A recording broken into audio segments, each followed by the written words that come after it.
Make every wedding unforgettable with Joya Lucas Diamond Wedding Collection.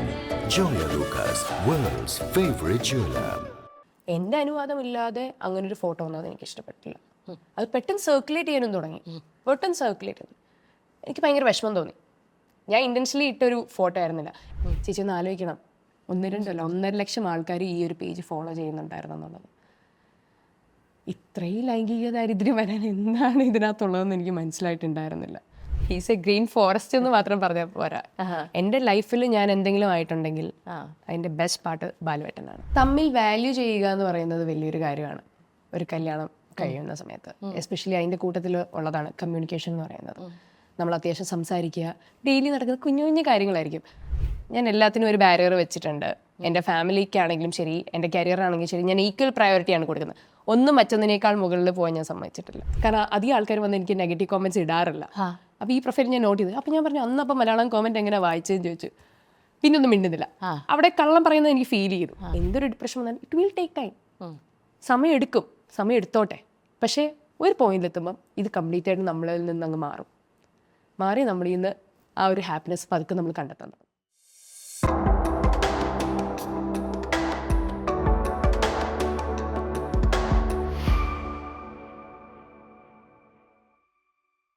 When you talk about Balagopal, മ്യൂസീഷ്യനാണ്, നിങ്ങൾ രണ്ടുപേരും ആർട്ടിസ്റ്റാണ്. And നിങ്ങളുടെ വീഡിയോസ് എല്ലാം ഞാൻ കാണുമ്പോൾ എനിക്ക് ബാലഗോപാൽ ശരിക്കും ഒരു ഗ്രീൻ ഫോറസ്റ്റ് തന്നെയാണ്. ഐ മീൻ എനിക്ക് ആ റീൽ ഭയങ്കര ഇഷ്ടം, ഭയങ്കരമായിട്ട് വൈറലായ റീലാണ്. ബാലഗോപാലിന് ആഹാരം വായി വെച്ച് കൊടുക്കണു, പാർവതി വായിച്ചു കൊടുക്കുന്നു, കുഞ്ഞിന് ബാലു ആഹാരം വായി വെച്ച് കൊടുക്കണം. അത് ഭയങ്കര സ്വീറ്റ് ആയിട്ടുള്ള ഒരു റീലാണ്. അതുപോലെ തന്നെ എല്ലാ നിമിഷങ്ങളും കാണുമ്പോൾ എനിക്കറിയാം you can see the chemistry which is not for the camera. നിങ്ങൾ തമ്മിൽ ആ കെമിസ്ട്രി എക്സിസ്റ്റ് ചെയ്യുന്നുണ്ട്. Tell me about this man in your life. എങ്ങനെയാണ്, how did this happen and how did you find him and what is your equation like with? He's a green forest എന്ന് മാത്രം പറഞ്ഞാൽ പോരാ. എൻ്റെ ലൈഫിൽ ഞാൻ എന്തെങ്കിലും ആയിട്ടുണ്ടെങ്കിൽ അതിൻ്റെ ബെസ്റ്റ് പാർട്ട് ബാലുവേട്ടനാണ്. കാരണം അച്ഛൻ്റെ കാര്യത്തിൽ തന്നെ ഞാൻ ആദ്യം തുടങ്ങുകയാണ്. അച്ഛനെ ഞാൻ ടേക്ക് കെയർ ചെയ്യുന്നതിനെക്കാട്ടി ഏറ്റവും ബെസ്റ്റായിട്ട് ടേക്ക് കെയർ ചെയ്യുന്ന ബാലുവേട്ടനാണ്. എല്ലാ കാര്യങ്ങളും ഏറ്റവും നല്ല രീതിയിൽ ചെയ്യുന്നത് ബാലുവേട്ടൻ തന്നെയാണ്. ഇപ്പം അവന് ഒരു പനിയൊക്കെ വന്നിട്ടുണ്ടായിരുന്നു ഈ ഇടയ്ക്ക്. ആള് പൊട്ടിക്കരയായിരുന്നു. ഞാൻ പക്ഷെ ആ സമയത്ത് കുറച്ചുകൂടെ സ്ട്രോങ് ആയിരുന്നു. ബാലുവേട്ടനാണ് ബാലുവേട്ടൻ്റെ ലോകം എന്ന് പറയുന്നത്. അതിനുശേഷമുള്ളൂ ബാലുവേട്ടൻ്റെ പ്രൊഫഷൻ പോലും. ഞാൻ ഒരു ബാലൻസ് വേണം. എനിക്ക് പ്രൊഫഷനും എൻ്റെ ഫാമിലി എനിക്ക് ഒരുപോലെയാണ്. ഞാൻ ഇങ്ങനെയാണ് അത് കൊണ്ടുപോകുന്നത്. പക്ഷെ ബാലുവേട്ടനെ നോക്കുകയാണെങ്കിൽ ബാലുവേട്ടന് ടോപ്പ് പ്രയോറിറ്റി ഫാമിലിയാണ്. അതിനുശേഷം മാത്രമേ ഉള്ളൂ ബാലുവേട്ടൻ്റെ പ്രൊഫഷൻ എന്ന് പറയുന്നത്. ഇപ്പം അച്ഛനെ ആ സമയത്ത് നോക്കുന്നു, അതുകൊണ്ട് മാത്രമാണ് എനിക്ക് ബാക്കിയുള്ള കാര്യങ്ങൾ ചെയ്യാൻ പറ്റുന്നത്. അല്ലെങ്കിൽ എനിക്ക് എങ്ങനെ ഇത് മൾട്ടി ടാസ്കിങ് ചെയ്യാൻ പറ്റുക? എസ്പെഷ്യലി അമ്മമാരാണ് കൂടുതലും മക്കളെ നോക്കേണ്ടതെന്നുള്ള കോൺസെപ്റ്റ് ഒക്കെ ഇപ്പോഴത്തെ ജനറേഷനിലെ ആൾക്കാർ മാറ്റിക്കൊണ്ടിരിക്കുകയാണ്. ആണോ? ഒരുപാട് ചുറ്റും കാണാറുണ്ട്. എനിക്ക് തോന്നുന്നു ആ ഒരു ഇക്വാലിറ്റി എന്നൊക്കെ പറയുന്നത് ഇപ്പോഴാണ് ശരിക്കും ആളുകളിലെ എത്തി തുടങ്ങുന്നത്. ഇപ്പം അച്ഛന്മാർ സെയിം ആയിട്ട് നോക്കുന്നുണ്ട്. കാരണം എല്ലാവരും വർക്കിംഗ് ആണ് ഇപ്പം. അതെ, അച്ഛനും അമ്മയും ഒരു ഈക്വൽ ജോബാണ്. അത് ഇപ്പോഴത്തെ ജനറേഷൻ കുറച്ചുകൂടെ അത് മനസ്സിലാക്കി ചെയ്യുന്നുണ്ട് എന്നുള്ളതാണ്. എനിക്കൊന്നുമില്ല, പണ്ടത്തെ കാലത്തൊക്കെ എനിക്കിപ്പോഴും ഓർമ്മയുണ്ട്, ഞാൻ ഹോസ്പിറ്റലൊക്കെ ആയിരിക്കുമ്പോൾ അമ്മയായിരുന്നു കൂടെ ഉണ്ടായിരുന്നത്. ഇപ്പം എനിക്ക് തോന്നുന്നു ഞാൻ നിന്നില്ലെങ്കിലും ബാലുവേട്ടനായിരിക്കും ഫുൾ ടൈം അവിടെ ഉണ്ടാവുക. ഞാൻ ഈശ്വരൻ സാക്ഷി എന്ന് പറയുന്നിട്ട് ഒരു സീരിയൽ ചെയ്യുന്നുണ്ടായിരുന്നു. അതിലെൻ്റെ നായകൻ രാഘവേന്ദ്ര ചേട്ടൻ്റെ ബെസ്റ്റ് ഫ്രണ്ടാണ് ബാലുവേട്ടൻ. അപ്പം ഞാൻ മണിക്കുട്ടി ശ്രീലക്ഷ്മി ഇല്ലേ, ദ കാറിലൊക്കെ ഹീറോയിൻ. അപ്പോൾ ശ്രീലക്ഷ്മിജി, ഞാൻ രാഘവേന്ദ്ര ചേട്ടൻ, ഞങ്ങൾ 3 പേരും കൂടെ ഒരു സിനിമ കാണാൻ പോവുക. ആ യാത്രയിൽ ഇവർ 2 പേർക്കും കോമൺ ആയിട്ടൊരു സ്ഥലത്ത് കയറണം എന്ന് പറഞ്ഞു. അപ്പോൾ ഞാൻ പറഞ്ഞു, അയ്യോ എനിക്ക് പരിചയമില്ലാത്ത വീടല്ല, ഞാൻ വെറുതെ അങ്ങോട്ട് കയറണം. അത് ബാലുവേട്ടൻ്റെ വീടായിരുന്നു. അന്നാണ് ഞങ്ങൾ ആദ്യമായിട്ട് കാണുന്നത്. അതിനുശേഷം ഞങ്ങൾ FBയിൽ രാഘവേന്ദ്ര ചേട്ടൻ ഫ്രണ്ട് റിക്വസ്റ്റ് അയക്കുന്നു. അപ്പോൾ ഞങ്ങൾ കമ്പനി ആവുന്നു. അതിനുശേഷം ഞങ്ങൾ ഫേസ്ബുക്കിൽ കൂടെ സംസാരിച്ചു. അപ്പം ഞാനന്ന് ഇങ്ങനെ ബാലുവേട്ടനോട് പറയുന്നുണ്ട്, ബാലുവേട്ട എന്നെ കല്യാണത്തിനൊക്കെ വിളിക്കണം കേട്ടോ. അപ്പം നമുക്ക് വേറെ ചിന്തകളൊന്നും ഇല്ലല്ലോ. ഒരു പോയിന്റ് എത്തിയപ്പം ബാലുവേട്ടൻ തന്നെ പറഞ്ഞു, ഞാൻ വീട്ടിൽ വന്ന് ആലോചിച്ചിട്ടേ ചോദിച്ചു. പിന്നെ പറഞ്ഞു, ശരി, ഞാൻ ആദ്യം അച്ഛനോട് സംസാരിക്കും. കാരണം അമ്മയ്ക്ക് പൊതുവെ മീഡിയ ഇൻഡസ്ട്രിയിലുള്ള ആളുകളോട് വലിയ താല്പര്യമില്ല. ഇൻകമുള്ള ഒരാൾ വേണം എന്നുണ്ട്. പക്ഷെ എനിക്ക് ബാലുവേട്ടൻ അന്നേ ഭയങ്കര ക്യൂട്ടായിട്ടുള്ള, എനിക്ക് എന്തോ എവിടെയൊന്ന് തോന്നി ആള് പെർഫെക്റ്റ് ആയിരിക്കും നമ്മുടെ ലൈഫിൽ വന്നാൽ. കാരണം എനിക്ക് കുറച്ച് ആംഗ്രി ഇഷ്യൂസ് ഒക്കെ ഉള്ള ഒരാളായിരുന്നു. ആള് കുറച്ച് കാമാണ്, അത്യാവശ്യം എല്ലാത്തിലും എല്ലാവരും മറ്റേ ചക്കരയാണ്, വളരെ ലവിങ് ആണ്. അങ്ങനെ ഞങ്ങൾ അവിടെ വെച്ച് വീട്ടിൽ വെച്ച് കണ്ട് ഫേസ്ബുക്ക് വഴി പരിചയപ്പെട്ട് അച്ഛനുമായിട്ട് സംസാരിക്കുന്നു. ഞാൻ ഇങ്ങനെ വീട്ടിൽ വന്ന് പറയുന്നുണ്ട്, അവർ അടുത്ത ദിവസം പെണ്ണ് കാണാൻ വരുന്നുണ്ട് കേട്ടോ. ഞാൻ അത്രയും ഫ്രീ ആയിട്ട് എനിക്ക് സംസാരിക്കാൻ പറ്റുന്ന ഒരു വീട് തന്നെയാണ് എൻ്റെ. അപ്പോൾ ഇവർ വരുന്നു. അമ്മയ്ക്ക് ആദ്യം ഇച്ചിരി ഒരു ബുദ്ധിമുട്ടുണ്ട്, അങ്ങോട്ടേക്ക് വിടണോ, മീഡിയ ആണ്. എസ്പെഷ്യലി ട്രിവാൻഡ്രം കൂടെ അമ്മയ്ക്ക് വലിയ താല്പര്യമില്ല. നമ്മുടെ അവിടെ ഒരു ഏരിയയിൽ ഒരു പറച്ചിലുണ്ട്, ട്രിവാൻഡ്രം സൈഡിലോട്ട് കെട്ടിച്ച് വിടരുതെന്നുള്ളൂ, തെക്കിലോട്ട് വിടരുതെന്നൊക്കെ പറയുമായിരുന്നു. പക്ഷെ എൻ്റെ ഒരു കോൺഫിഡൻസ് കണ്ടിട്ട് എന്നോടും അങ്ങനെ നോ പറയത്തില്ലായിരുന്നു. വീട്ടിലാരും ഞാൻ എടുക്കുന്ന ഡിസിഷൻ കറക്റ്റ് ആയിരിക്കും എന്നുള്ളത് അവർക്കൊരു കോൺഫിഡൻസ് ഉണ്ടായിരുന്നെന്ന് തോന്നുന്നു അന്നേ. അങ്ങനെ കല്യാണം കഴിഞ്ഞു. ആൻഡ് അത് ബെസ്റ്റ് ഡിസിഷൻ ആയിരുന്നു. And now when you look at your marriage, അതിൽ ഇൻട്രസ്റ്റിംഗ് ആയിട്ടുള്ള ഒരു ഫാസറ്റ് എന്താണെന്ന് വെച്ചാൽ, Parvathi probably you are the more outgoing, you are probably കുറച്ചുകൂടെ നോൺ ആയിട്ട്, financially also probably you are the one who is a primary earner. അപ്പോൾ ഈ ഒരു ഇംബാലൻസ് വരുന്നത് പല ഫാമിലീസിലും ഒത്തിരി പ്രശ്നങ്ങളിലേക്ക് എത്തിക്കും. നിങ്ങൾ എങ്ങനെയാണ് ഇത് നാവിഗേറ്റ് ചെയ്യുന്നത്? What is a foundation of this very beautiful equation that you share with your husband? ഞാൻ റീൽസൊക്കെ കാണുമ്പോൾ touch wood, I hope it always stays this way. ആ ഒരു സ്നേഹവും ആ സപ്പോർട്ടും അതിൻ്റെ റൂട്ട് ഫൗണ്ടേഷൻ എന്താണെന്നാണ് മനസ്സിലാക്കുന്നത്. തമ്മിൽ വാല്യൂ ചെയ്യുക എന്ന് പറയുന്നത് വലിയൊരു കാര്യമാണ് ഒരു കല്യാണം കഴിയുന്ന സമയത്ത്. എസ്പെഷ്യലി അതിൻ്റെ കൂട്ടത്തിൽ ഉള്ളതാണ് കമ്മ്യൂണിക്കേഷൻ എന്ന് പറയുന്നത്. നമ്മൾ അത്യാവശ്യം സംസാരിക്കുക, ഡെയിലി നടക്കുന്ന കുഞ്ഞു കുഞ്ഞു കാര്യങ്ങളായിരിക്കും. പക്ഷേ ആ വീട്ടിലെത്തുമ്പം ഇത്രയും ഞങ്ങൾക്ക് സന്തോഷമുണ്ടോ, ഞങ്ങളുടെ ഹാപ്പിനെസ് അവിടെയാണ്. പിന്നെ ഇവിടെ എല്ലാം ഒരു ബാലൻസിൽ പോകും. ബാലുവിനോടാണെങ്കിലും ചെറിയ ചെറിയ കാര്യങ്ങൾ, ഇപ്പം എനിക്ക് ഇത് ചെയ്യണം എന്ന് പറഞ്ഞാൽ ബാലുവിനെ സപ്പോർട്ട് ചെയ്യാറേ ഉള്ളൂ. ആസ് ആൻ ആക്ടർ ബാലുവിന് ഞാൻ അങ്ങനെ വരണം എന്നുള്ള രീതിയിൽ, അങ്ങനെ ഞാൻ എസ്റ്റാബ്ലിഷ് ചെയ്യണം എന്നുള്ള രീതിയിൽ ഒരു ആഗ്രഹവും ഇല്ലായിരുന്നു. പക്ഷേ എൻ്റെ ആഗ്രഹത്തിന് അത് സപ്പോർട്ട് ചെയ്തു. അപ്പോൾ ചേച്ചി പറഞ്ഞല്ലേ, he's a green forest. Gradually വന്ന ചേഞ്ചസ് ആണ്. കാരണം ഞാൻ എൻ്റെ ലിമിറ്റ് എവിടെ നിർത്തുമെന്ന് പുള്ളിക്ക് നല്ലപോലെ അറിയാം. എല്ലാ കാര്യത്തിലും വെരി ക്ലിയർ. അതെ. ഫോർ എക്സാമ്പിൾ, എവിടെയാണ്, where have you set that boundary that this far and not further? എന്നെ കണ്ടാൽ ഞാൻ ഭയങ്കര എക്സ്ട്രോവേർട്ട് ആയിട്ട് തോന്നും. പക്ഷെ ഞാൻ അത്യാവശ്യം എല്ലാ ആളുകളുമായിട്ട് ഡിറ്റാച്ച്ഡ് ആണ്. എല്ലാവരുമായിട്ടും ഞാനങ്ങനെ ഓവർ കണക്റ്റഡ് ആവുന്ന ഒരാളൊന്നുമല്ല. കണക്റ്റഡ് ആണോ? യെസ്. ഞാൻ എല്ലാവരും കണ്ടാൽ അവർക്ക് എന്നെ കാണുമ്പോൾ ഒരു സന്തോഷം ഉണ്ടാവും എന്നുള്ളതിൽ എനിക്ക് ഉറപ്പുണ്ട്. ഇപ്പം ഞങ്ങളുടെ കല്യാണം കഴിഞ്ഞ സമയങ്ങളിൽ എനിക്ക് ഒരുപാട് പ്രോജക്ട്സ് വന്നിട്ടുണ്ടായിരുന്നു. ആ സമയത്ത് ചെയ്യാൻ പറ്റുന്നുണ്ടായിരുന്നില്ല. ബാലുവിനത് താല്പര്യമില്ലായിരുന്നു. പിന്നെ എനിക്കത് വീട്ടിലൊരു ഇഷ്യൂ ആക്കാൻ താല്പര്യമില്ലാത്തതുകൊണ്ട് ഞാനത് വേണ്ടാന്ന് വെച്ചിട്ടുമുണ്ട്. പക്ഷെ ഒരു പോയിന്റ് എത്തിയപ്പം നീ അത് ചെയ്തോ എന്നോട് പറഞ്ഞു. അത് പുള്ളി പറഞ്ഞതുകൊണ്ട് മാത്രമല്ല, ആ സമയത്ത് ഞാൻ പറഞ്ഞു, ബാലോട്ടാ ഇപ്പം ചെയ്തില്ല, എനിക്ക് ഞാൻ ലൈഫിൽ എപ്പോഴെങ്കിലും ഒരു പോയിന്റിൽ റിഗ്രറ്റ് ആവാൻ ചാൻസ് ഉണ്ട്. ഒന്ന് മനസ്സിലാക്കി എടുത്താൽ മതി എന്ന് എനിക്ക് തോന്നുന്നു. അതാ ഒന്ന് സംസാരിച്ച് നമ്മൾ ചില കാര്യങ്ങൾ കൺവിൻസ് ചെയ്യാൻ നോക്കണം. അപ്പം അങ്ങനെ അത് വർക്കൗട്ടായി. പിന്നെ പുള്ളിക്ക് മനസ്സിലായി ഞാൻ എല്ലാത്തിനും ഒരു ബാരിയർ വെച്ചിട്ടുണ്ട്. എൻ്റെ ഫാമിലിക്കാണെങ്കിലും ശരി, എൻ്റെ കരിയറാണെങ്കിലും ശരി, ഞാൻ ഈക്വൽ പ്രയോറിറ്റിയാണ് കൊടുക്കുന്നത്. ഒന്നും മറ്റൊന്നിനേക്കാൾ മുകളിൽ പോകാൻ ഞാൻ സമ്മതിച്ചിട്ടില്ല. ഇപ്പോൾ ഇൻഡസ്ട്രിയിൽ സേഫ്റ്റി, വിമൻ സേഫ്റ്റിയെ കുറിച്ചൊക്കെ സംസാരിക്കുമ്പോൾ, whether it's about casting couch or basic amenities സ്ത്രീകൾക്ക് കൊടുക്കുന്നത്, ഇങ്ങനത്തെയൊക്കെ ഇഷ്യൂസ് കുറേ നാളായിട്ട് ഇപ്പോൾ ടെലിവിഷനിലാണെങ്കിലും സീരിയൽസിലാണെങ്കിലും മൂവീസിലാണെങ്കിലും ഇതൊരു കോമൺ ത്രെഡ് തന്നെയാണ്. How have you seen these situations and how have you delt with it? And ഇങ്ങനത്തെ ഒരു ഇൻഡസ്ട്രിയിലേക്ക് വരാൻ, നമ്മുടെ ഫിലിംസിലേക്കോ ടെലിവിഷനിലേക്കോ ഒക്കെ വരാൻ ആഗ്രഹമുള്ള പെൺകുട്ടികളോട് how do you think they should safeguard themselves? ഒരു പ്രൊജക്റ്റിൽ പോകുന്നതിന് മുന്നേ എന്താണെന്നുള്ളത് തിരക്കുക. അതിനെപ്പറ്റി ഡീറ്റെയിൽ ആയിട്ട് കുറച്ച്, ഇപ്പോൾ ആരാണോ വിളിച്ചത് അവരോട് തന്നെ തിരക്കുക. ഇവരറിയാതെ അതിനെപ്പറ്റി ഒന്ന് സംസാരിക്കും വേണം ആരെങ്കിലും.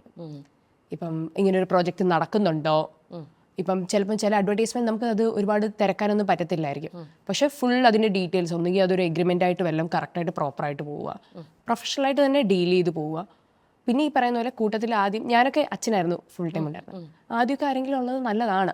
എന്താണ് കാര്യങ്ങളൊന്ന് പഠിക്കാൻ വേണ്ടിയിട്ട്, മനസ്സിലാക്കാൻ വേണ്ടിയിട്ട്. ഇപ്പം നമ്മൾ പറയും, ഓ എനിക്ക് നല്ല ധൈര്യമുണ്ട്, ഞാൻ ഒറ്റയ്ക്ക് പോയിക്കോളാം. അങ്ങനെയല്ല, കൂടെ ഒരാളുണ്ടെന്നുള്ളത് ചില സമയം നമുക്ക് ഒരു എക്സ്ട്രാ ആണ്. അതെ, അത് ഈ പറയുന്ന പോലെ നമ്മളോട് അവർ സംസാരിക്കുന്ന രീതിയിൽ വരെ ചിലപ്പം ഒരു വ്യത്യാസമുണ്ട്. എൻ്റെ കൂടെ ഞാൻ പറഞ്ഞ പോലെ തന്നെ ഒരു പ്രായം ഒരു 21 വയസ്സ് വരെ അച്ഛനുണ്ടായിരുന്നു. ഫുൾ ടൈം അച്ഛൻ എൻ്റെ ഓരോ പ്രോജക്ട്സിലും എൻ്റെ കൂടെ ഉണ്ടായിരുന്നു. അതുകൊണ്ട് തന്നെ ആ ഒരു അവരുടെ സെറ്റിലെ ഒരു സ്വന്തം കുട്ടി എന്നുള്ളൊരു രീതിയിലാണ് എല്ലാവരും എന്നോട് പെരുമാറിയിട്ടുള്ളത്. അത് ചിലപ്പോൾ ഞാൻ നിന്ന രീതിയുടെ ആയിരിക്കാം, പക്ഷെ അങ്ങനെയല്ല. ആദ്യമൊക്കെ നമ്മൾ പോകുന്ന സമയത്ത് ആരെങ്കിലും ഒരാളുള്ളത് നല്ലതായിരിക്കും. പക്ഷെ അവരെ സപ്പോർട്ട് ചെയ്യാൻ ആരും ഇല്ലെങ്കിൽ നമുക്കൊന്നും പറയാൻ പറ്റില്ല. പക്ഷെ അങ്ങനെയുള്ളത് ചെയ്യേണ്ടതെന്ന് പറഞ്ഞാൽ പ്രോജക്റ്റിനെ പറ്റി എന്താണെന്നുള്ളത് പഠിക്കുക, ആരൊക്കെയാണ് വർക്ക് ചെയ്യുന്നത്, ഡയറക്ടർ ആരാണ്, ഏത് ടീമാണ്, അവർ നേരത്തെ ഏതാണ് വർക്ക് ചെയ്തിട്ടുള്ളത്, ഇതിനെപ്പറ്റി ഒരു കൂടുതൽ പ്രോജക്റ്റിനെ പറ്റി മനസ്സിലാക്കുന്നത് നല്ലതായിരിക്കും. അതുപോലെ ഒരു നല്ലൊരു വേറൊരു കാര്യം പെട്ടെന്ന് മനസ്സിൽ വന്ന your relationship with your mother in law. അമ്മയും മരുമകളും കൂടിയാണ് ഉള്ള റീൽസിലും എല്ലാ ഇൻഫാക്ട് പാഷയിൽ കുറേ ഡ്രസ്സസ് ഒക്കെ അമ്മ ട്രൈ ചെയ്തിട്ടുണ്ട്. അതായത് ബാലുവിൻ്റെ അമ്മയല്ലേ അത്, കുറേ ട്രൈ ചെയ്തിട്ടുണ്ട്. അതിലൊരു ലൈൻ എനിക്ക് പെട്ടെന്ന് മനസ്സിൽ വന്നിരുന്നത്, അമ്മായിയമ്മ പ്ലസ് മരുമകൾ അമ്മ മകൾ അല്ലേ. ഈ ഒരു ഇക്വേഷൻ എനിക്ക് പലപ്പോഴും എനിക്ക് തോന്നിയിട്ടുണ്ട്, ഈ സീരിയൽസ് ആണോ എന്താണ് കാരണം എന്നറിയില്ല, നമ്മളെപ്പോഴും മദർ ഇൻ ലോ ഇൻലോസ് അതൊരു സെപ്പറേറ്റ് എൻറ്റിറ്റി ആയിട്ട് നമ്മൾ പലപ്പോഴും നമ്മൾ അറിയാതെ തന്നെ കണ്ടീഷൻഡ് ആയി പോവും. അതിന് ആ കണ്ടീഷനിൽ നിന്ന് പുറത്ത് വരിക ഭയങ്കര ബുദ്ധിമുട്ടാണ്. കാരണം നമ്മൾ തലമുറകളായിട്ട് ഈ ഒരു വേർതിരിവ് കാണുന്നുണ്ട്, ഇൻലോസ് ആൻഡ് നമ്മുടെ ഫാമിലി. അത് ബ്രേക്ക് ചെയ്തതാണ് ശരിക്കും പറഞ്ഞു കഴിഞ്ഞാൽ പാർവതിയുടെ പല റീൽസും. എനിക്ക് പെട്ടെന്ന് മനസ്സ് വരുന്ന സമീറ റെഡ്ഡിയാണ്. Tell me about your relationship with your mother and എന്താണ്, what is it that makes it work? അമ്മയുമേ ഞാൻ അമ്മയായിട്ട് തന്നെയാണ് കാണുന്നത്. ഞാൻ എൻ്റെ അമ്മയായിട്ട് വഴക്കുണ്ടാക്കുന്ന പോലെ തന്നെ ഞാൻ അമ്മയുമായിട്ട് വഴക്കുണ്ടാക്കാറ്. ഞങ്ങൾ അമ്മ ആദ്യമൊക്കെ ഈ പറയുന്ന പോലെ ഫുള്ളായിട്ട് ഒരു പോസിറ്റീവ് രീതിയിലായിരുന്നില്ല. ഞങ്ങളുടെ കല്യാണം തുടങ്ങിയത് അങ്ങനെ ആയിരുന്നില്ല. പക്ഷെ ഗ്രാജ്വലി ഞങ്ങൾക്ക് രണ്ടുപേരും ഞങ്ങൾ അങ്ങോട്ട് കൊടുക്കുന്ന സപ്പോർട്ട് അറിയാം. ആൻഡ് ഈവൻ മാലിക്കിന്റെ സെറ്റിൽ മൊത്തം അമ്മയായിരുന്നു എൻ്റെ കൂടെ. എൻ്റെ ഹോൾ ഷൂട്ടിൽ അമ്മയായിരുന്നു എൻ്റെ കൂടെ നിന്ന്. She was working as A teacher. അമ്മ ഒരു 30 വർഷം ടീച്ചറായിട്ട് വർക്ക് ചെയ്ത ആളായിരുന്നു. അമ്മ അതുപോലും വേണ്ടാന്ന് വെച്ചിട്ട് അമ്മ എൻ്റെ കൂടെ ഷൂട്ടിന് വന്നിട്ടുണ്ട്. അതായത് എൻ്റെ ഡെലിവറി റൂമിൽ അമ്മയായിരുന്നു ഉണ്ടായിരുന്നത്, ബാലേട്ടനായിരുന്നില്ല. അത് എൻ്റെ അമ്മയല്ല, എൻ്റെ അമ്മായിയമ്മയായിരുന്നു ഉണ്ടായിരുന്നത്. ഇപ്പം അമ്മയ്ക്ക് എൻ്റെ ലൈഫിലുള്ള സ്ഥാനം എന്ന് പറയുന്നത് എൻ്റെ അമ്മയെക്കാട്ടി മുകളിലോ ചിലപ്പോൾ അമ്മയോടൊപ്പം തന്നെ ആയിരിക്കും. ഒരിക്കലും നമ്മൾ അമ്മായിമ്മ ഒരിക്കലും അമ്മയാവാൻ പറ്റത്തില്ല എന്ന് പറയും. പക്ഷെ അങ്ങനെയല്ല. ഒന്ന് സംസാരിച്ചാൽ വേണ്ടി അവർക്ക് വേണ്ടിയിട്ടുള്ള ചെറിയൊരു കൺസേൺസ് അല്ലെങ്കിൽ അവരുടെ ചെറിയ ചെറിയ ആഗ്രഹങ്ങളൊക്കെ ഉണ്ടാവും. അതൊക്കെ ഒന്ന് സാധിച്ചു കൊടുത്താൽ അതാണ് അവരുടെ സന്തോഷം എന്ന് പറയുന്നത്. എല്ലാവരുടെ വീട്ടിലെ സിറ്റുവേഷൻ ഒരുപോലെ ആയിരിക്കത്തില്ല, വ്യക്തികളും ഒരുപോലെ ആയിരിക്കത്തില്ല. പക്ഷേ അമ്മയെ സംബന്ധിച്ചിടത്തോളം അമ്മയ്ക്ക് ഒരു ചെറിയ പരിഗണന കിട്ടിയാൽ മതി. അമ്മയുടെ സന്തോഷം അതാ. ആ പരിഗണന എനിക്കൊന്ന് അമ്മയുടെ മക്കളെക്കാട്ടി കൂടുതൽ ഞാൻ കൊടുക്കുന്നുണ്ട്. എന്ത് തരത്തിലുള്ള പരിഗണനയാണ് പറയണത്? ചിലപ്പം അമ്മയ്ക്ക് ചെറിയൊരു സാധനമായിരിക്കും. അമ്മയ്ക്ക് സാരി ഭയങ്കര ക്രേസാണ്. അമ്മയ്ക്ക് ചില മേക്കപ്പ് പ്രോഡക്ട്സ് ഭയങ്കര.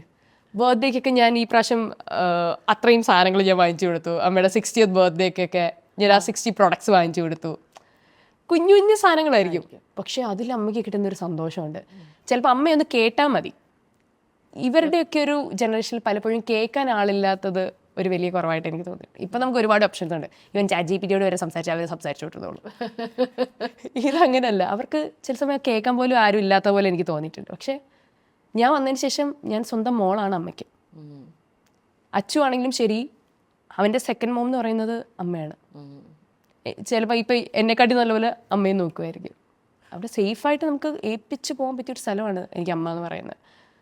അത് കിട്ടുക എന്ന് പറയുന്നത് ചെറിയൊരു കാര്യമല്ല. അത് ഞങ്ങൾ എനിക്കൊന്നും ഒരു കുറേ വർഷത്തിൻ്റെ എഫേർട്ടിൽ ഞങ്ങൾക്ക് വന്നൊരു സ്നേഹമാണിത്. അത് പെട്ടെന്നൊരു ദിവസം വന്നതൊന്നുമല്ല. ഞങ്ങൾ ഈ സമയം ഒരുപാട് ഞങ്ങൾ വഴക്കുണ്ടാക്കിയിട്ടുണ്ട്.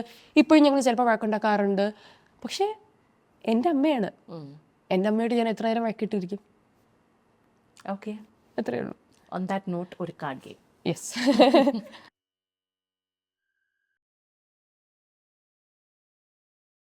ഇപ്പം എൻ്റെ ഫ്രണ്ട് വെനസ്ഡേ കാർഡ് ഗെയിമാണ്. Not your fault. Not your fault. ഒന്നും എൻ്റെ തെറ്റായിട്ട് ഞാൻ വിചാരിക്കാറില്ല. എന്തെങ്കിലും തെറ്റ് വന്നാൽ അതിനെ കറക്റ്റ് ചെയ്യുക, മുന്നോട്ട് പോവുക. And if it is your fault, are you the first to apologize or ego ഇരിക്കണ? എനിക്ക് അങ്ങനത്തെ ഒരു വിഷയമില്ല. എന്നെ തെറ്റാണെന്ന് തോന്നിയാൽ ഞാൻ ഉറപ്പായിട്ടും അവരോട് സോറി പറയും. ഞാനത് ക്ലിയർ ചെയ്യും.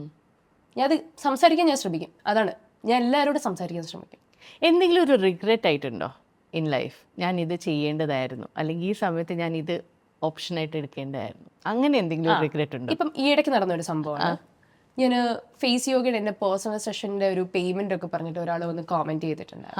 കോമെൻറ്റ് ചെയ്യുമ്പോൾ ഞാൻ പൊതുവേ എനിക്ക് ഇഷ്ടപ്പെട്ടില്ല, ഞാൻ ഡയറക്റ്റായിട്ട് ഇൻബോക്സിൽ പോവുക, അവർക്ക് ടെക്സ്റ്റ് ചെയ്യുക. സംസാരിച്ചു വന്നപ്പോൾ കുറച്ചധികം റൂഡായിട്ട് എന്നോട് സംസാരിച്ചു. താങ്കൾ ആരാന്ന് താങ്കളുടെ വിചാരം എന്നൊക്കെ രീതിയിൽ എന്നോട് സംസാരിച്ചത്. ഞാൻ പറഞ്ഞു ഞാൻ ഒരു നോർമൽ ഒരു ഫേസ് യോഗ പ്രാക്ടീഷണർ, ഞാൻ ചെയ്യുന്ന ഒരാളാണ്, വേറൊരിടത്തും ഇങ്ങനൊന്നും ഫീസ് ഇല്ലല്ലോ എന്നുള്ള. ഞാൻ പറഞ്ഞു ഗ്രൂപ്പിൽ ജോയിൻ ചെയ്തോളൂ, കുഴപ്പമില്ല. ഞാനപ്പോൾ ആദ്യം ഭയങ്കര സൗമ്യമായിട്ടൊക്കെ സംസാരിക്കാൻ തുടങ്ങി. പക്ഷെ ഭയങ്കരമായിട്ട് നമ്മളെ ഇറിറ്റേറ്റ് ചെയ്യാൻ തുടങ്ങി. പിന്നെ മലയാളം അറിയത്തില്ല, പക്ഷെ പുള്ളിക്കാരി നേരത്തെ ഒരു മലയാളം കോമെന്റ് ചെയ്തു. ഞാൻ എല്ലാ കോമെന്റ്സും വായിക്കാറുണ്ട്, അത്യാവശ്യം എല്ലാ മെസ്സേജും ഞാൻ റീഡ് ചെയ്യാറുണ്ട്. ഞാൻ എന്നിട്ട് ഞാൻ നോട്ടീസ് ചെയ്ത് വെച്ചിട്ടുണ്ടായിരുന്നു ഈ പ്രൊഫൈല്. കാരണം അധികം ആൾക്കാർ വന്ന് എനിക്ക് നെഗറ്റീവ് കോമെന്റ്സ് ഇടാറില്ല. അപ്പോൾ ഈ പ്രൊഫൈൽ ഞാൻ നോട്ട് ചെയ്തു. അപ്പോൾ ഞാൻ പറഞ്ഞു അന്ന് അപ്പോൾ മലയാളം കോമൻറ്റ് എങ്ങനെ വായിച്ചതെന്ന് ചോദിച്ചു. പിന്നെ ഒന്നും മിണ്ടുന്നില്ല. അവിടെ കള്ളം പറയുന്നത് എനിക്ക് ഫീൽ ചെയ്തു. ഞാൻ പറഞ്ഞു കള്ളം പറയുന്നത് അത്ര നല്ലൊരു കാര്യമല്ല. സംസാരിച്ച് വന്നപ്പോഴത്തേക്കും പുള്ളിക്കാരി ഒരു ക്യാൻസർ പേഷ്യൻ്റ് ആയിരുന്നു. അത് ആദ്യമേ എന്നോട് പറഞ്ഞാൽ മതിയായിരുന്നു. അപ്പം എനിക്ക് തോന്നിയത് ഞാൻ പെട്ടെന്ന് ജഡ്ജ് ചെയ്തു. അത് ഒരു ഫേക്ക് അക്കൗണ്ടാണ് അങ്ങനെയുള്ള രീതി ജഡ്ജ്. അത് പക്ഷേ എനിക്കത് ഭയങ്കര ഹിറ്റ് ചെയ്തു. പിന്നെ ഞാൻ ഇപ്പോൾ പ്രോപ്പറായിട്ട് പ്രൊഫൈലൊക്കെ നോക്കിയിട്ട് മാത്രമേ എല്ലാവർക്കും എൻഗേജ് ചെയ്യത്തുള്ളൂ. അല്ലെങ്കിൽ നമ്മുടെ അവിടെ മൈൻഡ് അപ്സെറ്റ് ആവുന്ന, ഞാൻ പൊതുവെ അങ്ങനത്തെ കാര്യങ്ങളൊന്നും എടുക്കാറില്ല. എൻ്റെ ഒരുപാട് റിസ്ക് വരുന്ന, എൻ്റെ മെൻ്റൽ ഹെൽത്തിനെ ബാധിക്കുന്ന ഒരു കാര്യങ്ങളും ഞാൻ ചെയ്യാറില്ല. അതുപോലെ തന്നെ ഇൻട്രസ്റ്റിംഗ് ആയിട്ടുള്ള ഒരു ആസ്പെക്ട് എന്ന് വെച്ചാൽ യു കോൾഡ് ഔട്ട് പേജസ്. പണ്ടൊരു ഫോട്ടോഷൂട്ടിൽ നിന്ന് അവർ യൂസ് ചെയ്ത ഫോട്ടോഗ്രാഫിനെ കുറിച്ച് കോൾ ഔട്ട് ചെയ്തായിരുന്നു. ഹൗ ഇമ്പോർട്ടൻറ്റ് ഇപ്പോൾ ഇന്നത്തെ കാലത്ത് നോക്കിക്കഴിഞ്ഞാൽ ആ ഒരു പേടി എപ്പോഴും മനസ്സിലുണ്ടാകാറുണ്ടോ? കാരണം AI ആണെങ്കിലും നമുക്ക് ഓൾട്ടർ ചെയ്യാൻ പറ്റുന്ന ഇമേജസ് വളരെ ഈസിലി ഓൾട്ടർ ചെയ്യാം. പണ്ട് ഇത്തിരി എഫേർട്ട് എടുക്കണം എന്ന് പറയാൻ, ഇപ്പം അതുപോലും വേണ്ട. So do you feel conscious about it that ഈ ഇടുന്ന പിക്ചേഴ്സ് എങ്ങനെ വേണമെങ്കിലും യൂസ് ചെയ്യപ്പെടാം? And how do you protect yourself from that? Protect ചെയ്യാൻ വല്ല മെക്കാനിസം ഉണ്ടോ? Is there any way you can do it? തീർച്ചയായിട്ടും നമ്മൾ ഇൻസ്റ്റാഗ്രാമിൽ ഇടുന്ന ഫോട്ടോസിനെ ആയിരിക്കും മിക്കവരും ഇതെന്തെങ്കിലും ചേഞ്ച് ചെയ്യാൻ നോക്കുന്നത്. അല്ലെങ്കിൽ നമ്മുടെ ഒരു ഫേസ് റെക്കഗ്നൈസ് ചെയ്ത് ഇപ്പോൾ ഒക്കെ അത്യാവശ്യം കണ്ട എനിക്കൊന്നും ആളുകൾക്ക് മനസ്സിലാവാൻ തുടങ്ങി. ആളുകളെല്ലാം ഇതിൻ്റെ പുറകെ ആയതുകൊണ്ട് അവർ തന്നെ സെൽഫായിട്ട് ക്രിയേറ്റ് ചെയ്യുന്നുണ്ട്. അതുകൊണ്ട് ചെറിയ രീതിയിലെങ്കിലും അവർക്ക് ഐഡൻറ്റിഫൈ ചെയ്യാൻ പറ്റുമെന്ന് ഞാൻ വിശ്വസിക്കുന്നുണ്ട്. പക്ഷേ എൻ്റെ അന്നത്തെ ഇഷ്യൂ എന്ന് പറഞ്ഞാൽ ഞാൻ ചെയ്തൊരു ഫോട്ടോഷൂട്ട് തന്നെയാണ്. പക്ഷേ ഈ പറയുന്ന പോലെ എനിക്ക് ക്ലീവേജോ എൻ്റെ നെയ്വിലോ ഒന്നും വരാത്ത ഒരു ഫോട്ടോഷൂട്ട്, അത് എൻ്റെ ഫോട്ടോഗ്രാഫർ രേഷ്മ പുള്ളിക്കാരിയുടെ ഒരു വ്ളോഗിൽ ഒരു ലോങ് ഷോട്ടിൽ, പുള്ളിക്കാരിയുടെ വ്ളോഗായിരുന്നു, എൻ്റെ പോലും അല്ല, വ്ളോഗിൽ ഒരു ലോങ് ഷോട്ടിൽ സാരി ഇങ്ങനെ പറഞ്ഞപ്പോൾ അത് ലോങ് വ്യൂ എന്ന് പുള്ളിക്കാരി അവർ സൂം ചെയ്തെടുത്താണ്. എൻ്റെ അനുവാദമില്ലാതെ അങ്ങനെ ഒരു ഫോട്ടോ വന്നത് എനിക്ക് ഇഷ്ടപ്പെട്ടില്ല. അത് പെട്ടെന്ന് സർക്കുലേറ്റ് ചെയ്യാനും തുടങ്ങി. എനിക്ക് ഭയങ്കര വിഷമം തോന്നി. ഞാൻ ഇൻറ്റൻഷനലി ഇട്ടൊരു ഫോട്ടോ ആയിരുന്നില്ല. എനിക്കറിയില്ല, എനിക്കിപ്പം തൽക്കാലം എനിക്ക് താല്പര്യമില്ല അങ്ങനെ ഫോട്ടോഷൂട്ട് ചെയ്യാൻ. പറയാൻ പറ്റില്ല ഫ്യൂച്ചറിലെ കാര്യം. ചിലപ്പോൾ എനിക്ക് നല്ലൊരു ഗ്ലാമറസ് റോള് വന്നാൽ ചിലപ്പോൾ എനിക്ക് അങ്ങനെ ഒന്നും ചെയ്യേണ്ടി വന്നാൽ ഞാൻ ചെയ്യുമായിരിക്കും. പക്ഷേ റൈറ്റ് നോ എനിക്ക് അതിനോട് തൽക്കാലം താല്പര്യമില്ലാത്ത ഒരാളാണ് ഞാൻ. പേഴ്സണലി അവർക്ക് ടെക്സ്റ്റ് ചെയ്യിപ്പിച്ചു, ആളുടെ ഐഡൻറ്റിഫൈ ചെയ്തു, ആളുടെ വീട് ഞാൻ കണ്ടുപിടിച്ചു, ആളുടെ ഫുൾ ഡീറ്റെയിൽസ് എടുത്തു, പുള്ളിയുടെ അക്കൗണ്ട് ബ്ലോക്ക് ചെയ്യിപ്പിച്ചു. അത്യാവശ്യം പുള്ളിയുടെ 1.5 ലക്ഷം ആൾക്കാരുണ്ടായിരുന്ന ഒരു അക്കൗണ്ടാണ്. ചേച്ചി ഒന്ന് ആലോചിക്കണം, 1-2 അല്ല 1.5 ലക്ഷം ആൾക്കാർ ഈ ഒരു പേജ് ഫോളോ ചെയ്യുന്നുണ്ടായിരുന്നു എന്നുള്ളത്. ഇത്രയും ലൈംഗിക ദാരിദ്ര്യം വരാൻ എന്താണ് ഇതിനകത്തുള്ളതെന്ന് എനിക്ക് മനസ്സിലായിട്ടുണ്ടായിരുന്നില്ല. അവിടുന്ന് എനിക്ക് ഫീൽ ചെയ്തു. ഞാൻ പിന്നെ എൻ്റെ ഒരു പോസ്റ്റായിട്ടിട്ട് എൻ്റെ അനുവാദമില്ലാതെ എൻ്റെ ഒരു ഫോട്ടോ എവിടെയെങ്കിലും വന്നാൽ ഉറപ്പായിട്ടും ഞാനത് പ്രൊസീഡ് ചെയ്തത് സൈബർ ഒരു ലോ വഴിയാണെങ്കിലും ശരി എൻ്റെ അനുവാദമില്ലാതെ ഇടാൻ ഞാൻ സമ്മതിക്കത്തില്ല. പിന്നെ ഇപ്പം എന്ത് പോസ്റ്റ്, ചേച്ചി ഇത് ഞാൻ ഇട്ടോട്ടെ, ഇപ്പം അതാ വരും, ചേച്ചി ഇത് ഞാൻ ഇട്ടോട്ടെ, ഇടുന്നൊരു പ്രശ്നമൊന്നുമില്ലല്ലേ, ചേച്ചി കേസൊന്നും കൊടുക്കത്തില്ല. ഞാൻ പറഞ്ഞു ഇല്ലല്ലോ ഇട്ടോ എൻ്റെ ഇതിനകത്ത് വരുന്നത് നിങ്ങൾ എവിടെ വേണമെങ്കിലും ഇട്ടോ, എനിക്ക് കുഴപ്പമൊന്നുമില്ല. ഇൻസ്റ്റാഗ്രാമിൽ വരുന്ന ഇട്ടോ, കാരണം ഞാൻ ഇടുന്നതല്ലേ. ഞാൻ എനിക്ക് അത്രയും കോൺഫിഡൻസ് ഉള്ള സാധനങ്ങൾ ഞാൻ ഇടാറുള്ളൂ. എനിക്ക് കോൺഫിഡൻസ് ഇല്ലാത്ത ഒരു പോസ്റ്റ് പോലും ഞാൻ ചെയ്യാറില്ല. നിങ്ങളത് വേണമെങ്കിൽ ഷെയർ ചെയ്തോ, പക്ഷേ ആളുടെ ഒരു കൺസെപ്റ്റ് ചോദിക്കുക, അത് ഇടണോ വേണ്ടേ എന്നുള്ളത്. കാരണം അത് വോട്ടെവർ, അതൊരാളുടെ ഇൻഡിവിജ്വലിൻ്റെ ഒരു ഫോട്ടോ ആയിരിക്കും, വീഡിയോ ആയിരിക്കും. സോ അവരുടെ കൺസേൺ, അത് ഈവൻ പബ്ലിക്കിൽ നിൽക്കുന്നവരാണെങ്കിൽ ശരി, അല്ലാതെ പേഴ്സണൽ ആണെങ്കിലും ശരി, അവരുടെ കൺസേൺ വേണം. As you wish. ഈ ആസ് യു വിഷ് എപ്പോഴാണ് പറയുക? ദേഷ്യം വരുമ്പോഴാണ് പറയുക? Others you let people do what they want to do? ഞാൻ പൊതുവെ പറയാറില്ല. ആസ് യു വിഷ് പറയാറില്ല. ഓക്കെ. ഞാൻ സംസാരിച്ച് എൻ്റെ ഭാഗവും ഞാൻ ക്ലിയർ ചെയ്യാൻ നോക്കാറുണ്ട്, അവിടുത്തെ ഭാഗവും ഞാൻ കേൾക്കാറുണ്ട്. ഓക്കെ. എന്നിട്ട് രണ്ടുപേർക്കും വലിയ കുഴപ്പമില്ലാത്ത രീതിയിൽ വിടത്തുള്ളൂ. കാരണം അവിടെ ഞാൻ ചിലപ്പം അറിയില്ല, ലൈഫിൽ ഒരുപാട് ഞാൻ തോൽവി കിട്ടിയിട്ടില്ല. അപ്പോൾ അത് അക്സെപ്റ്റ് ചെയ്യാൻ കുറച്ച് ബുദ്ധിമുട്ടുണ്ട്. അതിപ്പോഴും ഉള്ള കാര്യമാണ്. അതെന്തെങ്കിലും ഒരു കാര്യങ്ങൾ ചെയ്യുവാണെങ്കിൽ അത് സക്സസ് എന്നുള്ളൊരു സാധനമല്ല, ചില സാധനങ്ങൾ വിട്ടുകൊടുക്കുന്നതിൻ്റെ ഒരു മടി ഇപ്പോഴും ഉണ്ട്. വേറൊരു വ്യക്തിയുടെ കൺട്രോളിൽ പോവാതിരിക്കാൻ മാക്സിമം അങ്ങനത്തെ സിറ്റുവേഷൻസ് എൻ്റെ ലൈഫിൽ വരാറില്ല ചേച്ചി. ഓക്കെ. ആസ് യു വിഷ് വരാറില്ല. അത് വരാതിരിക്കട്ടെ. ജമ്പിൻ പെട്ടെന്ന് എടുത്തു ചാടുന്ന ആളാണോ? കുറച്ച് ആയിരുന്നു. ഇപ്പം അതൊന്ന് കുറച്ച് മാറി വരുന്നുണ്ട്. പക്ഷെ ഒരുപാട് സമയമെടുത്തു. ഒരു കഴിഞ്ഞൊരു 8 വർഷത്തിനിടയിൽ അല്ലെങ്കിൽ ഒരു 10 വർഷത്തിനിടയിൽ ഞാൻ എൻ്റെ ലൈഫിലൂടെ പാസ് ചെയ്ത ഒരുപാട് സ്റ്റേറ്റ് ഉണ്ട്. ഈ പറയുന്ന പോലെ പല ഡിപ്രഷൻ സ്റ്റേറ്റിൽ കൂടെ ഞാൻ പോയിട്ടുണ്ട്. പല എൻ്റെ എടുത്തുചാട്ടം കാരണം ഉണ്ടായ പ്രശ്നങ്ങളുണ്ട്. ആലോചിക്കാതെ ആ ഒരു സിറ്റുവേഷൻ നോക്കിയിട്ട് മാത്രം പെട്ടെന്ന്, പക്ഷേ അതിൻ്റെ കോൺസിക്വൻസസ് ഒന്നും ഞാൻ ആലോചിക്കാറില്ലായിരുന്നു. പക്ഷെ ഇപ്പം ഒന്ന് ആലോചിച്ച് അത് പറയണോ വേണ്ടേ, ഒരു കാര്യങ്ങൾ പറയുന്നത് പോലും പറയണോ വേണ്ടേ എന്നൊന്ന് ആലോചിച്ചിട്ട് ഞാൻ ചെയ്യാറുള്ളൂ. അങ്ങനെ ഇപ്പം അത്രയും എടുത്തിയാട്ടമില്ല, ആലോചിച്ചിട്ടൊക്കെയാണ് ചെയ്യുന്നത്. Especially Achu generation. പണ്ടൊക്കെ ഞാൻ 2 വീലറിലായിരുന്നു ഈ സൈറ്റിലൊക്കെ പോയിക്കൊണ്ടിരുന്നത്. എന്നെ ആരും ഓവർടേക്കുന്നത് എനിക്കിഷ്ടമല്ല. ഓക്കെ. ഭയങ്കര ബുദ്ധിമുട്ടായിരുന്നു. എന്തോ നല്ല സ്പീഡ് 2 വീലറാണ്, സേഫ്റ്റി അറിയാലോ ചേച്ചി. അതിൽ പോലും ഭയങ്കരമായിട്ട് എടുത്തിയാട്ടമായിരുന്നു. ഇല്ല സമ്മതിക്കത്തില്ല എന്നൊക്കെ പറഞ്ഞിട്ട്. പക്ഷെ ഇപ്പം അങ്ങനെയൊന്നുമില്ല. മക്കളെ പോണോടാ പൊക്കോ, ചേച്ചി എന്താ വഴി മാറി തരാം. ഞാൻ പക്ഷേ 20-ലൊക്കെ ചേച്ചി ഇപ്പം പോകുന്നത്. How did you deal with depression? ഞാൻ ഇഷ്ടമുള്ള കാര്യങ്ങളൊക്കെ ചെയ്യാൻ തുടങ്ങി. ഫസ്റ്റ് ഇൻഡസ്ട്രി വന്നു. ഞാൻ കോളേജിൽ വെച്ച് എനിക്ക് ഇതുപോലെ ഒരു ഡിപ്രഷൻ ഉണ്ടായിട്ടുണ്ട്. അതൊരു സിറ്റുവേഷൻ ട്രിഗർ ചെയ്തതാണോ അതോ കുറച്ച് നമ്മൾ ഭയങ്കരമായിട്ട് ഒറ്റപ്പെട്ട ഒരു സിറ്റുവേഷൻ എൻ്റെ ലൈഫിലുണ്ടായിരുന്നു. പക്ഷെ അന്ന് എൻ്റെ ലൈഫിൽ വന്ന 1-2 ആൾക്കാരുണ്ട്. അവർ മാത്രമേ ഉള്ളൂ ഇപ്പം എൻ്റെ ഫ്രണ്ട്സായിട്ട്. അന്നും ഇന്നും എന്നും അവർ മാത്രമേ ഉണ്ടാവത്തുള്ളൂ. കാരണം നമുക്കൊരു പ്രശ്നം വരുമ്പോഴായിരിക്കും നമ്മുടെ കൂടെ ആരുണ്ടെന്നുള്ളത് നമ്മൾ അറിയുന്നത്. അത് കറക്റ്റായിട്ടുള്ള കാര്യമാണ്. കാരണം എൻ്റെ ഈ കഴിഞ്ഞ 13 വർഷം 15 വർഷമായിട്ട് അവർ മാത്രമാണ് എൻ്റെ ലൈഫിൽ എൻ്റെ ഫ്രണ്ട്സായിട്ടുള്ളത്. പുതിയ ആൾക്കാർ വന്നു പോവാറുണ്ട്, പക്ഷെ വന്നു പോകുന്നവർ വന്നു പോകും. പക്ഷെ അന്ന് സ്റ്റേബിളായിട്ട് നിൽക്കുന്ന കുറച്ച് ആൾക്കാരുണ്ട്. അതിന് ഞാൻ ഭയങ്കരമായിട്ട് ഗ്രേറ്റ്ഫുൾ ആണ്. So how did you deal with it? It's basically doing what you. അന്ന് ഇവരുടെ സപ്പോർട്ട് ഭയങ്കര ഇമ്പോർട്ടൻ്റ് ആയിരുന്നു. അന്ന് എനിക്ക് സംസാരിക്കാൻ ഇവർ കുറച്ച് പേരുണ്ടായിരുന്നു, 1-2 ആൾക്കാരുണ്ടായിരുന്നു. ആർദ്ര, വിമ്മു, അനുപമ, അങ്ങനെ 2-3 ഫ്രണ്ട്സ് ഉണ്ട്. ഇവരുടെ അടുത്ത് കുറച്ച് സംസാരിച്ച് ഇവർ കുറച്ച് നമ്മളെ സമാധാനിപ്പിക്കും. ആ സമാധാനം നമുക്ക് പോരാ. എങ്ങനെ അതിനെ ഡീൽ ചെയ്യണമെന്ന് അറിയത്തില്ല. സാധാരണ ഒരു നാട്ടിൻപുറത്ത് വളർന്ന ഒരു കുട്ടിക്ക് വേറൊരു കാര്യങ്ങളും ചിന്തിക്കാൻ അന്ന് തോന്നിയിരുന്നില്ല. അപ്പോഴത്തേക്കും ദൈവമായിട്ട് കൊണ്ടുവന്നാണ് മീഡിയ എന്ന് പറയുന്നത്. ഞാൻ മീഡിയയിൽ എൻഗേജ് ആയപ്പോൾ എനിക്ക് മനസ്സിലായി, ഇങ്ങനത്തെ സിറ്റുവേഷൻ വരുമ്പം ഞാൻ എന്തെങ്കിലും ഒന്ന് എൻഗേജ് ആയാൽ ഇതിൽ നിന്ന് കുറച്ച് റിക്കവർ ആകാൻ എളുപ്പമാണെന്നുള്ളത്. പിന്നെ ഫാമിലിയിൽ നിന്നൊക്കെ എനിക്ക് ഇതുപോലെ ഒരു ഇഷ്യൂസൊക്കെ വന്നിട്ടുണ്ടായിരുന്നു. അപ്പം അന്നും ഇതുപോലെ എനിക്കൊരു ഡിപ്രഷൻ സ്റ്റേറ്റിൽ കൂടെ ഞാൻ പോയിട്ടുണ്ട്. അന്നും ഈ പറയുന്ന പോലെ ഇൻസ്റ്റഗ്രാമാണ് എന്നെ ഹെൽപ്പ് ചെയ്തത്, അവിടെ മീഡിയ ആണ് എന്നെ ഹെൽപ്പ് ചെയ്തത്. സോ മീഡിയ എന്ന് പറയുന്നത് എൻ്റെ ഒരു ഫസ്റ്റ് ലവ് ആയിരിക്കുകയാണ്. അത് പല സോഴ്സിൽ കൂടി ആയിരിക്കും. അഭിനയമായിരിക്കാം, ഇൻസ്റ്റഗ്രാം ആയിരിക്കാം, സോഷ്യൽ മീഡിയ ആയിരിക്കാം. അതെന്നെ ഒരുപാട് ഹെൽപ്പ് ചെയ്തിട്ടുണ്ട്. അപ്പം എന്തൊരു ഡിപ്രഷൻ വന്നാലും ഇറ്റ് വിൽ ടേക്ക് ടൈം, സമയം എടുക്കും, സമയം എടുത്തോട്ടെ. പക്ഷേ ഒരു പോയിന്റിലെത്തുമ്പം ഇത് കംപ്ലീറ്റ് ആയിട്ട് നമ്മളിൽ നിന്ന് അങ്ങ് മാറി നമ്മളിൽ നിന്ന് ആ ഒരു ഹാപ്പിനെസ് പതുക്കെ നമ്മൾ കണ്ടെത്താൻ തുടങ്ങും. ഒരിക്കലും അവിടെ തളർന്നു പോയിരുന്നെങ്കിൽ ഞാൻ അവിടെ കിടന്നേനെ. ശരിയാണ്. പക്ഷേ അവിടെ ഞാൻ എന്നെ മോട്ടിവേറ്റ് ചെയ്ത്, എൻ്റെ മോട്ടിവേഷൻ ഞാൻ തന്നെയാണ്. നമ്മളെ മനസ്സിലാക്കുന്നത് പോലെ വേറൊരാൾക്ക് മനസ്സിലാക്കാൻ പറ്റത്തില്ല. എനിക്ക് വിഷമം വരുന്ന സമയത്ത് ഒരുപാട് ആരും എന്നെ സമാധാനിപ്പിക്കുന്നത് എനിക്കിഷ്ടമല്ല. കാരണം എനിക്കറിയാം ആരും സമാധാനിപ്പിച്ചിട്ട് കാര്യമില്ല. സ്വയമേ ഡീൽ ചെയ്യണം. സ്വയമേ ഡീൽ ചെയ്ത് പറ്റും. ഡീൽ ചെയ്യാൻ പറ്റുന്ന ഒരു കോൺഫിഡൻസിലെത്തണം. ഹാപ്പൻസ്. നമ്മുടെ എല്ലാവരുടെയും ലൈഫിൽ പല പല സിറ്റുവേഷൻസ് വരും. ഇനി അങ്ങോട്ട് കിടക്കുന്നതേ ഉള്ളൂ. നമ്മൾ ഈ പറയുന്നത് മമ്മൂക്ക ഒരു പ്രാവശ്യം മണിയമ്പിള്ള രാജുച്ചേട്ടനോട് പറഞ്ഞൊരു ഡയലോഗുണ്ട്, 100 വർഷം നമ്മളിവിടെ ജീവിച്ചിരിക്കുന്ന ആരോടും നമ്മൾ പറഞ്ഞിട്ടൊന്നുമില്ല, പക്ഷെ ആ ഉള്ള വർഷം ഉള്ള സമാധാനത്തോടെ അത്യാവശ്യം നമുക്കിഷ്ടമുള്ള കാര്യങ്ങളൊക്കെ ചെയ്തിട്ട് പോവുക എന്നൊരു കാര്യം മാത്രമേ ഉള്ളൂ. On that note, one more question and then we'll wrap up. എന്താണ്? May be anything randomly may be എന്ന് പറയുമ്പോൾ എന്താ വരിക? കുറേ പഠിക്കണം ചേച്ചി. പഠിക്കാനുണ്ട്. ഒന്നും ആയിട്ടില്ല, കുറച്ചധികം പഠിക്കാനുണ്ട്. എനിക്ക് അതിങ്ങനെ കിടക്കുന്നുണ്ട്. കുറച്ചധികം കാര്യങ്ങൾ പഠിക്കാനുണ്ട്. ഇപ്പം ഫേസ് യോഗയുടെ തന്നെയാണ്. ഞാൻ ഫേസ് യോഗ കഴിഞ്ഞ് അപ്പോൾ അതിൻ്റെ കുറച്ച് ഡീറ്റെയിൽ ആയിട്ട് പഠിക്കാൻ എനിക്ക് യോഗ പഠിക്കണമെന്നുണ്ട്. അത് കുറച്ചുകൂടി ഡീറ്റെയിൽ ആയിട്ട് ഞാൻ പഠിക്കണം. എന്നാൽ അപ്പം എനിക്ക് ആളുകളെ കുറച്ചുകൂടെ എനിക്ക് അത് ഹീൽ ചെയ്യാൻ പറ്റും. ഹീലിംഗ് എന്നെ ഭയങ്കരമായിട്ട് ഇൻഫ്ലുവൻസ് ചെയ്യുന്നുണ്ടെന്ന് എനിക്ക് തോന്നുന്നുണ്ട്. റേക്കി പഠിക്കാൻ പ്ലാൻ ഉണ്ട്? ചെറുതായിട്ട് പതുക്കെ സ്റ്റാർട്ട് ചെയ്തിട്ടുണ്ട്.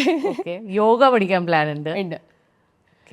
എല്ലാം ഇങ്ങനെ കിടക്കുന്നുണ്ട്. ഒരുപാട് കാര്യങ്ങൾ പഠിക്കാനുള്ളത്. ഞാൻ എപ്പോഴെങ്കിലും ലോ ചെയ്യണം, പണ്ടെപ്പോഴും ഉള്ളൊരു ആഗ്രഹം, ലോ ചെയ്യണം. ഏതെങ്കിലും ഒരു പോയിന്റിലെത്തിയിട്ട് അത് ചെയ്യണം എന്നുള്ളൊരു ആഗ്രഹമുണ്ട്. പഠിക്കാനാണ് ഇപ്പം കൂടുതലും ഇൻട്രസ്റ്റ് ഉള്ളത്. ഇപ്പോൾ ഒരു പുതിയ ബിസിനസ് എൻ്റെ ലോകം മുഴുവൻ എസ്റ്റാബ്ലിഷ് ചെയ്യണമെന്ന് എനിക്ക് ആഗ്രഹമുണ്ട്. പുതിയ ബിസിനസ് സ്റ്റാർട്ട് ചെയ്യണമെന്നുണ്ട്. അപ്പോൾ കുറേ കാര്യങ്ങൾ ചെയ്യാൻ ഇങ്ങനെ മനസ്സ് പറയുന്നുണ്ട്. ചിലപ്പോൾ പറ്റും. കാരണം എനിക്ക് എൻ്റെ ഒരു എനർജി എനിക്കറിയാം. എനിക്ക് വീട്ടിലൊരു 10 മിനിറ്റ് ചുമ്മാ ഇരുന്നാൽ ഞാൻ ഭയങ്കരമായിട്ട് ഡ്രെയിൻ ഔട്ട് ആവുന്ന ആളാണ്. എനിക്ക് അത് എവിടെയെങ്കിലും പ്രോപ്പറായിട്ട് അത് പ്രൊഡക്റ്റീവായിട്ട് ചെയ്യണം. എക്സാക്ട്ലി. അത് ചെയ്യുമ്പോൾ എനിക്ക് കിട്ടുന്നൊരു സന്തോഷമുണ്ട്. അതും ഞാൻ ഈ കുഞ്ഞിലേ ഉണ്ടായ ചില ട്രോമാസ് ആയിരിക്കാം, ഇപ്പം ഞാൻ ലൈഫിൽ പറഞ്ഞു വന്ന ഡിപ്രഷൻ സ്റ്റേറ്റ് ആയിരിക്കാം. പക്ഷെ ഇവിടുന്ന് എല്ലാം മാറി ഇതിനെല്ലാം തട്ടി മാറ്റിയിട്ടാണ് ഞാനെന്നൊരാളെയും എൻ്റെ ഒരു കോൺഫിഡൻസും എൻ്റെ ബിസിനസ്സും എൻ്റെ ഫേസ് യോഗയും എൻ്റെ സ്റ്റുഡൻസും എല്ലാം ഞാൻ ഡീൽ ചെയ്തു പോകുന്നത്. അതെനിക്ക് തരുന്നൊരു മോട്ടിവേഷൻ ഉണ്ട്. അല്ല, ഞാൻ സമ്മതിച്ചിരിക്കുന്നത് എനിക്ക് രാവിലെ 5 മണിക്ക് എണീക്കാന്ന് പറഞ്ഞാൽ ഏറ്റവും വലിയ ടോർച്ചർ. ഞാൻ ഒന്നാന്തരം മടിച്ചാണ്. രാവിലെ 5 മണിക്ക് എണീറ്റ് ഇതും ചെയ്ത് പാർശ്വയിലും പോയി കുഞ്ഞിനെയും നോക്കി ബാക്കിയുള്ള കാര്യങ്ങളും നോക്കി അതിൻ്റെ ഇടയ്ക്ക് ആക്ടിങ് അസൈൻമെൻറ്റ്സ് വേറെ, റീൽസ് വേറെ, ഇതെല്ലാം ഒരു 24 hours പാക്ക് ചെയ്യുന്ന ആളാണ്. Hats off to you. Thank you ചേച്ചി. ലാസ്റ്റ് ക്വസ്റ്റ്യൻ, നമ്മുടെ ഐ ആം ഡാഷ് എന്ന് പറഞ്ഞാൽ ഡാഷ് എങ്ങനെയാണ് ഇപ്പോൾ at this point in time പൂരിപ്പിക്കുക? I'm a dreamer. I'm a dreamer. Oh, so true. So true. And I can see your eyes twinkling with dreams and full of them. Thanks so much for coming on to the show. And I really appreciate this, Parvati. അവിടെ ഇവിടെ വരെ വരാ. And ഞാൻ എൻ്റെ മനസ്സിൽ കൂടി അത് കടന്നില്ല എന്നുള്ളതാണ് സത്യം. ഈ ഒരു ഷോ ഞാൻ മാനിഫെസ്റ്റ് ചെയ്തിട്ടുണ്ട്. ഒരിക്കൽ ഞാൻ അധികം ഇന്റർവ്യൂസ് ഒന്നും കൊടുക്കുന്ന ആളല്ല. വിളിച്ചാലും ഞാൻ എന്തെങ്കിലും പറഞ്ഞ് ഒഴിവാവുന്ന. അതെന്താ അങ്ങനെ ഇന്റർവ്യൂസ് കൊടുക്കാത്ത? എനിക്ക് ഇന്റർവ്യൂ എടുക്കാനാ ഇച്ചിരി എനിക്കങ്ങനെ പ്രോപ്പറായിട്ട് എനിക്ക് ഓപ്പൺ അപ്പ് ആവാറില്ല ഞാൻ എല്ലാവരുടെ അടുത്ത്. എൻ്റെ പ്രൈവറ്റ് ചില കാര്യങ്ങൾ അതെൻ്റെ പ്രൈവറ്റ് കാര്യങ്ങൾ തന്നെ. പക്ഷെ നമുക്ക് ചില ആളുകളുടെ അടുത്ത് അത് ഓപ്പൺ അപ്പ് ആവാൻ തോന്നുന്നു. അങ്ങനെയാണ് അത് തന്നെ ചേച്ചി. Thank you. And I am fascinated by your journey. ഇത്രയും അധികം കാര്യങ്ങൾ, ഇത്രയും അധികം achievements in a short span of time, അത് എല്ലാവർക്കും നടക്കുന്ന കാര്യമില്ല. And you have achieved them all and you continue to dream. May all your dreams come true. Thank you. Thank you so much, ചേച്ചി. Thank you.